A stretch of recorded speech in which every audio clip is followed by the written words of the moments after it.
Bardoli wild life वन्य जीव क्षेत्र जोधपुर से 40 किलोमीटर दूर बाड़मेर हाईवे पे स्थित है। यहाँ जो है 30 साल पहले करीब 3000 के आसपास ब्लैक बक और चिंकार यहाँ पे विचरण करते थे और ये शिकार निषेध क्षेत्र था। यहाँ पे वन विभाग के झोंपड़े वगैरह भी बने थे जहाँ पे टूरिस्ट आते थे, रहते थे, मतलब एक पर्यटन का केंद्र था। फिर खेतों की फेंसिंग बढ़ती गई और आसपास जैसे जैसे ढाणियाँ गांव बसते गया, पूरा खेत खेत में ढाणी बस गई तो फेरल डॉग उसकी बढ़ गए, तो हिरणों को जालियों में फंस के मारते गए और हिरण निरंतर कम होते गए। अब जो हिरण है वो पिछले 20-30 सालों में जो है अभी 300 के ऊपर आ गए हैं। इस डॉग की इतनी समस्या है, तो जैसे ही बच्चा जन्मता था तो उसको नीचे गिरते ही जो है वो कुत्ते खा जाते थे।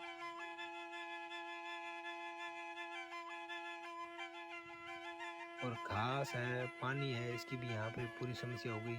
रिवर जोजरी पहले खूब लहलाया करती थी, 2-3 साल में एक बार पानी आता था। अब निरंतर पिछले 20 सालों से गंदा पानी बह रहा है सीवरेज का, जोधपुर का, जिसको भी पी के वन्य जीव मरे हैं।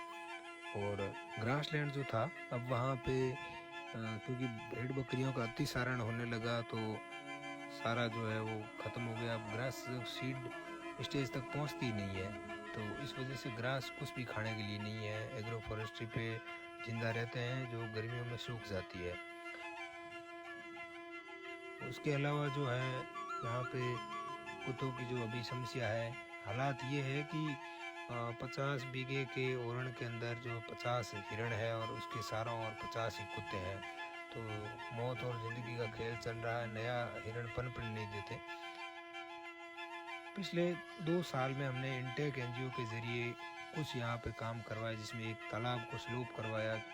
ओरण के अंदर जो विलायती बबूल हो गए थे वहाँ से वो बबूल हटाए ताकि हिरण वहाँ पे खड़े रह सके, बैठ सके, उनके लिए ग्रास हो गए, वो भी काम करवाया। पानी के लिए हमने गजलर सिस्टम की खेड़ियाँ बनवाई। और अवेयरनेस के लिए आसपास की स्कूलों में हमने प्रोग्राम भी आयोजित किए ताकि बच्चों में और उनके माता पिता में अवेयरनेस लाई जाए। इस क्षेत्र में ब्लैक बक और चिंकारा के अलावा मेन जो है वो डेमोसेल क्रेन है, इजिप्शियन वल्चर है, सिनेरियस वल्चर जो काफ़ी रेयर है, उसके अलावा रेप्टर है और रेप्टाइल है जैसे सैंड बोआ है, इसके अलावा स्पाइनी टेल लिजार्ड है, मॉनिटर लिजार्ड है, इवन फॉक्स की दोनों स्पीसीज जो है, डेजर्ट फॉक्स है, इंडियन फॉक्स है, बहुत सारी स्पीसीज इस छोटे से एरिया में हमने आइडेंटिफाई की है और कैप्चर भी की है। इस हिसाब से लगता है कि इस क्षेत्र को यदि कंजर्व रिजर्व घोषित किया जाए तो ब्लैक बक के लिए ताल छापर के बाद राजस्थान का ये एक ऐसा एरिया हो सकता है जो आने वाले टाइम में इको टूरिज्म का एक बड़ा डेस्टिनेशन बन सकता है। पिछले 3 साल के अंदर बिश्नोई कम्युनिटी के साथ में मिलके हमने कुछ प्रयास भी किए हैं। बिश्नोई कम्युनिटी सब जानते हैं कि हिरणों को जो है वो बसाने के लिए पूरे विश्व में जानी जाती है।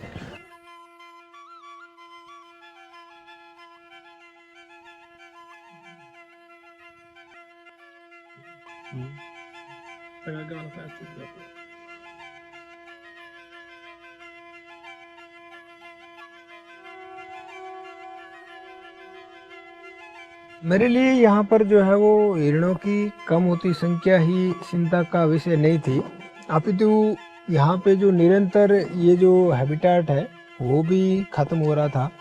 दिल्ली है लेगी ओण में 10 कुत्ता है, 2 इन 3 इन 2 रोज 3 रोज है मारे आने पकड़ ले जो तो को इलाज करो, सरकार इलाज करे, मारकन तो कहीं है। इसको अब मुझे इतना खटका कि फिर मैंने इसका फोटोग्राफ लेना स्टार्ट किया और उसे सोशल मीडिया के जरिए जो है वो उसको शेयर करना शुरू किया।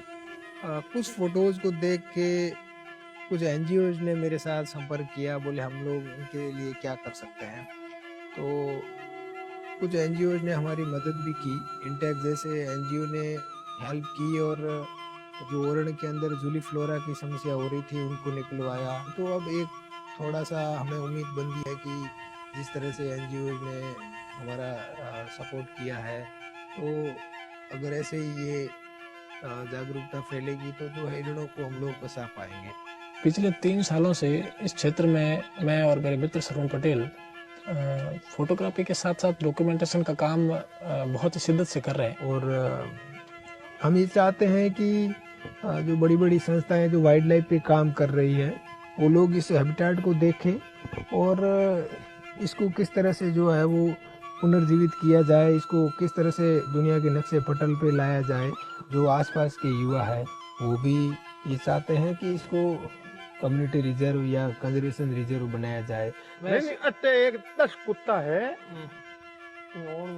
डेली को सीख लियो कालियो, एक मारो दो मारो, एक मारो दो।